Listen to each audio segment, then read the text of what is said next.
Good afternoon. My name is Malak. I'm a business news anchor from Sky News Arabia.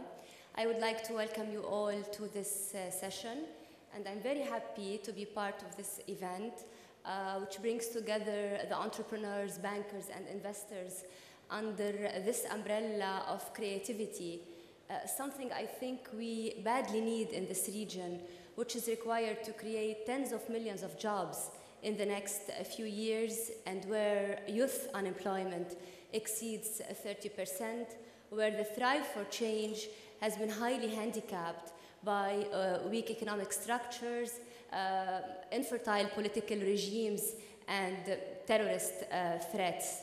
So banks are known to fuel economic growth. They are supposed to channel savings to productive investments, but they are highly regulated institutions. They operate in risk-weighted return environments. On the other hand, startups are expected to be the value and job creators of the future, but they carry risk. They don't have a track record. So if these two can be put in a magical formula, in a well-structured formula, the outcome would definitely be more economic and social value. So this is the formula we're going to analyze today. It's not an easy one.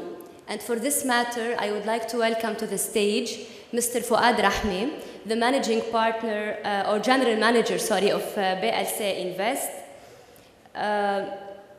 Mr. Rahme is a civil engineer. He has spent several years in corporate and credit divisions in the banking sector in Lebanon. And please join me in welcoming him.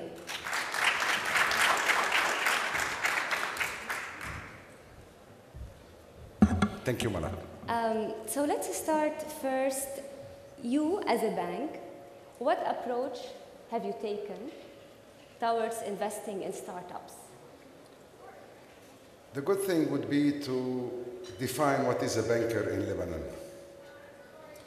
A banker is someone who's ready to lend you money if he is definitely sure that he will get his money back, even if you lose your money.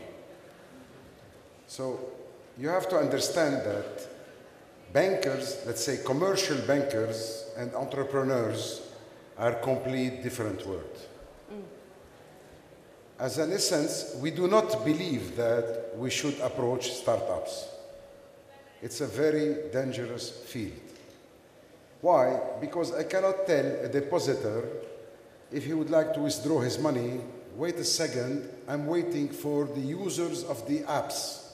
He will never understand. He doesn't care about if the apps have many users. Therefore, this part or this sector of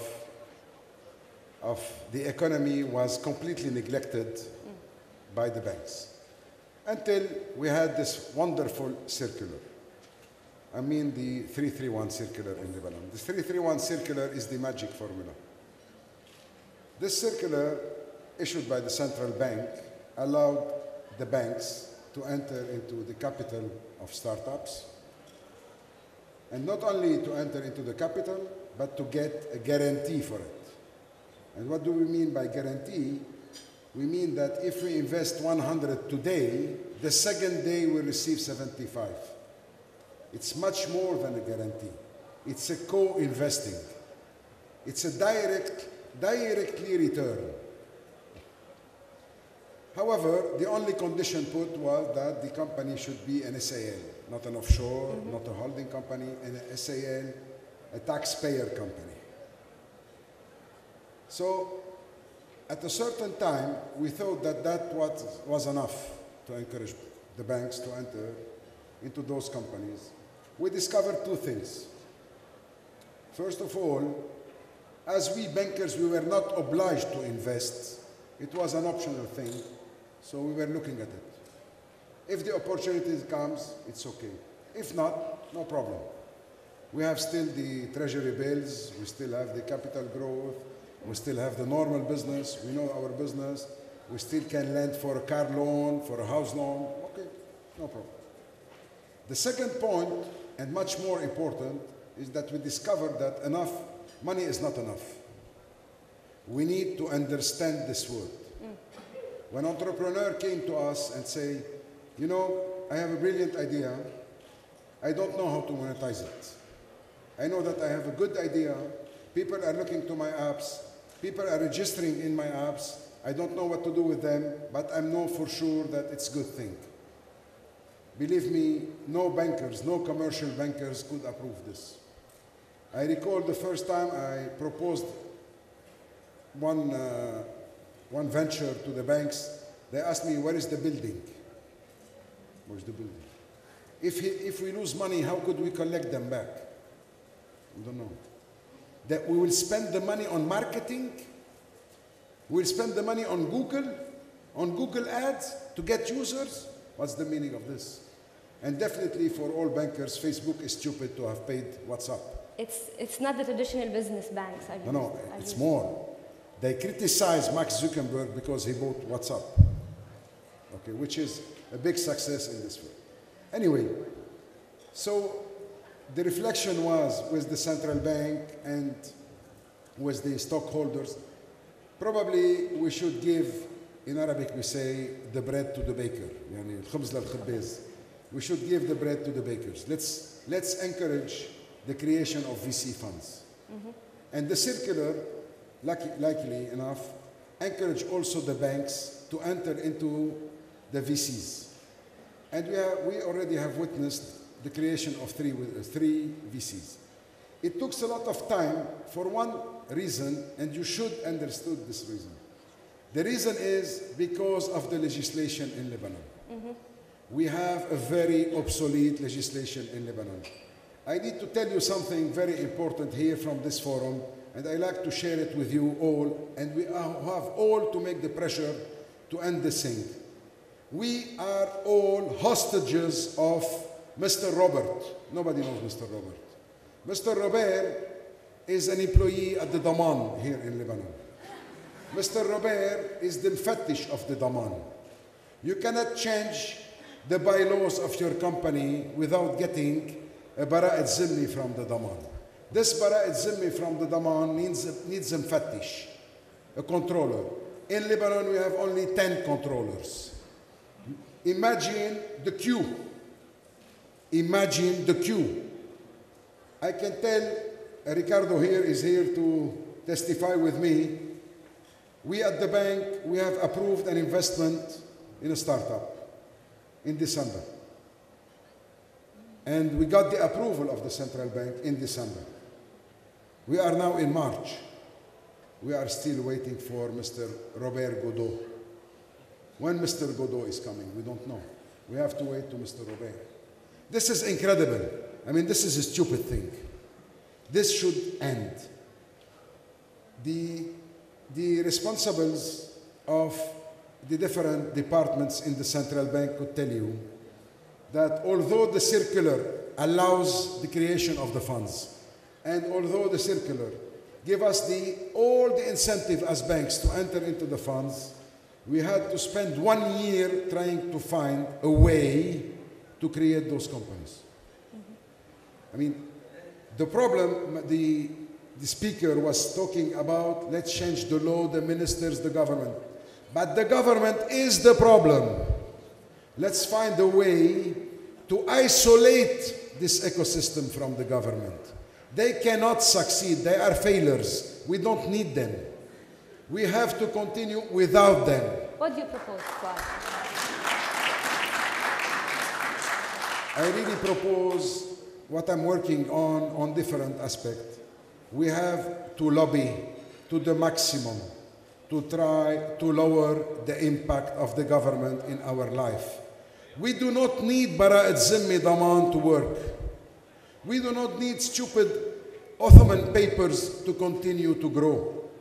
We only need the initiative, the entrepreneurs. We have to be also entrepreneurs in our laws. And this is very simple.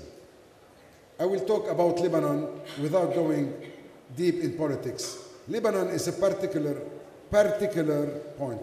You know that Lebanon is a country ruled by 18 communities. And it's a centralized government. How could you on earth find a consensus between 18 persons? The only way is lower your expectations. If I have to find a consensus with my wife, I need to lower my expectation. What if I need to find a consensus with 18 persons? So accordingly, the only way is let's go and decentralize this country.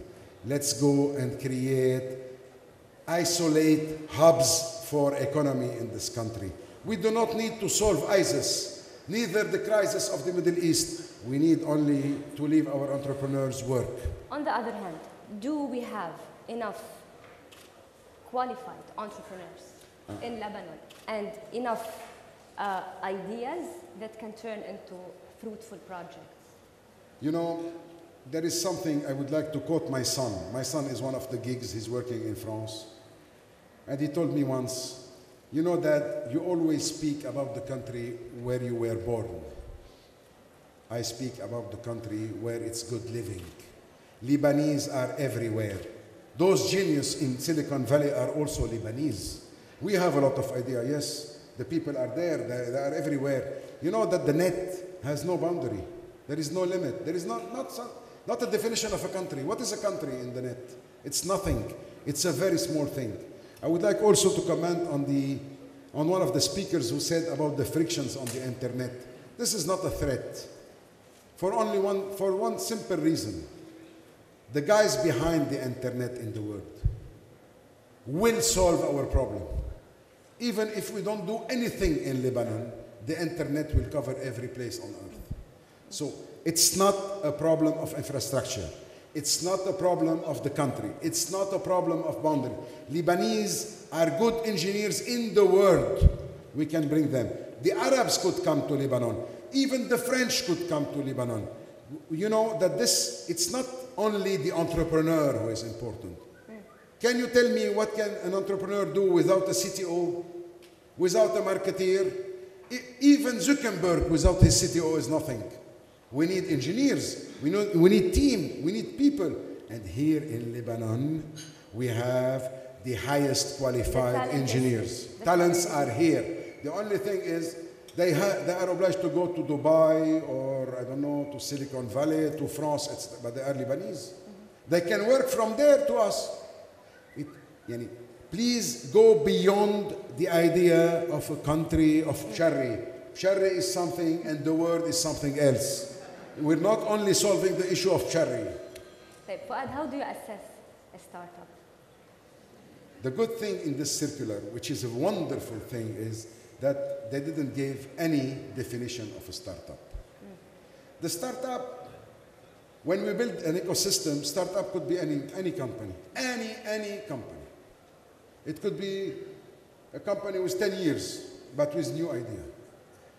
Behind this circular and behind this operation is job creation, value creation. Now, if there is a company dealing in traditional way and one day they decided to move into a new technology approach, they are a startup. It is a startup. Now, what is our concern? Do you need people with an entrepreneur mindset at the bank to understand these businesses, to understand how to deal with these entrepreneurs? Very good question. You have to understand that we banks are rich people. We can hire talents. We don't need to have among our team. We can hire ad hoc the most qualified persons. And believe me, many Lebanese are well versed in this subject. They work with booze, they work with, I don't know, one of the best VC in the US is Raw Capital, managed by Habib Kairouz from Sharm. It happens that he's from Sharm. So we have Lebanese. We can hire their expertise. But we at the bank, we have another look to the entrepreneur. You have to understand that we banks, we know that we have limitation in our knowledge in technology. We're not entrepreneurs. We're managers. So we're really concerned by the entrepreneur behavior more than his idea. The idea could be tomorrow obsolete. His behavior is the most important thing. Anyway, we're not alone. Google, when Google recruits, he usually asks for the GPA. Now he's no more asking for the GPA. GPA is nothing. I'm sorry for the AUB and all the American university. Your GPA is no more important. You can have a GPA of 1 and being Mark Zuckerberg. The most important thing is how you behave, because for one simple reason, we know for a fact that what we are talking about, the idea of today, is obsolete in 1 month. The entrepreneur will have to react. It couldn't be the same idea for 7 years. It has to change. His capability to react, his ability to manage, his ability to recruit the people, his leadership are much more important than... It's the assessment of the people, not the ideas. This is what you're saying. Yes, and the character of the people. He can be a nasty asshole and he's good. We'll keep him. How is dealing with an entrepreneur different from dealing with any other stakeholder of the bank? You've dealt with a lot of debtors, a lot of corporates, financial institutions throughout your experience in the banking sector. How is dealing with these people different? I can tell you that it is rather impossible to deal with them. We can't understand them. We're illegal alien for them and they are completely nuts for us.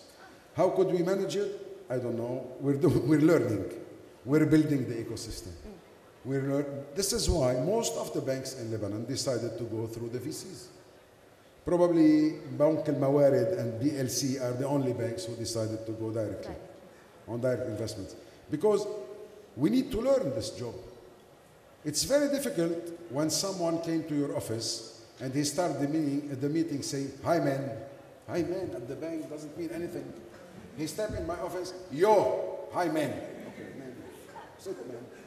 We'll see what to do. You look at him, he has a hat behind his hand, the jeans is on his sleeve, and he's, yeah means a lot maybe, but for the banks, no. And then you ask him, what is your balance sheet? And balance sheet? What's the meaning of balance sheet? He doesn't care about balance sheet, he cares about users. Users, yeah. So how do you help? What's your value added to these entrepreneurs as banks, organized institutions, with all of this financial management scope? With what you help them? First of all, we had to learn ourselves how to behave. So we got, probably the first meetings were very bad. I mean, we couldn't reach any point. Then we started learning, and don't forget that the VCs are not far from us. The VCs managers in Lebanon, they are managing the money of the banks. We know them. We can use their expertise. So we call them to help us, to understand more those entrepreneurs. The good thing is the entrepreneurs, they value the value of money also. They have a respect because you have a money. I always say, because I have the checkbook, I'm very clever. It's true. Because I have the checkbook, I'm the most clever person here. So they are ready to listen. They would like to listen, and we tackle with them the financial issues. Plus the fact that we have good lawyers, and we can use also good auditors. They are the auditors and the lawyers of the bank, so they will help them structuring the things. The only problem, as I told you, is Robert. I don't know how we'll solve Robert. The problem of this. But we'll see how to do it. To what extent you're involved in the management, and to what extent you want to be involved? Very good question. You have to understand that we banks, we don't look at this venture like the VC would look at it. We look at it, as I told you, mainly by judging the entrepreneurs and judging their capacity of management. By judging their capacity of management means that we will not enter into this venture if we do not believe that they have all the capacity to manage. They will manage the venture. They have a budget, they have to manage the budget. We will follow on board level. I mean, on what we call it, it's funny, we call it on the term sheet, reserved matters. reserve matters are special matters. This is where we interfere. Otherwise, they are running the show. If we don't trust them, we shouldn't enter into the venture. They have to run the show. The entrepreneurs are obliged to run the show. They manage.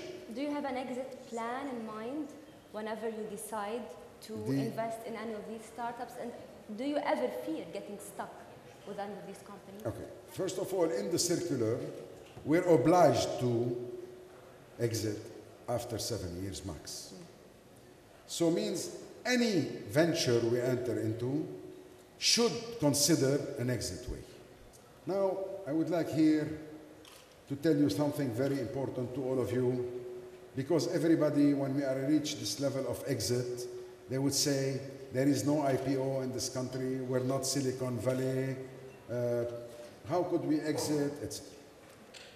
In the US, last year, more than 75% of the exits in the US was done by trade sales.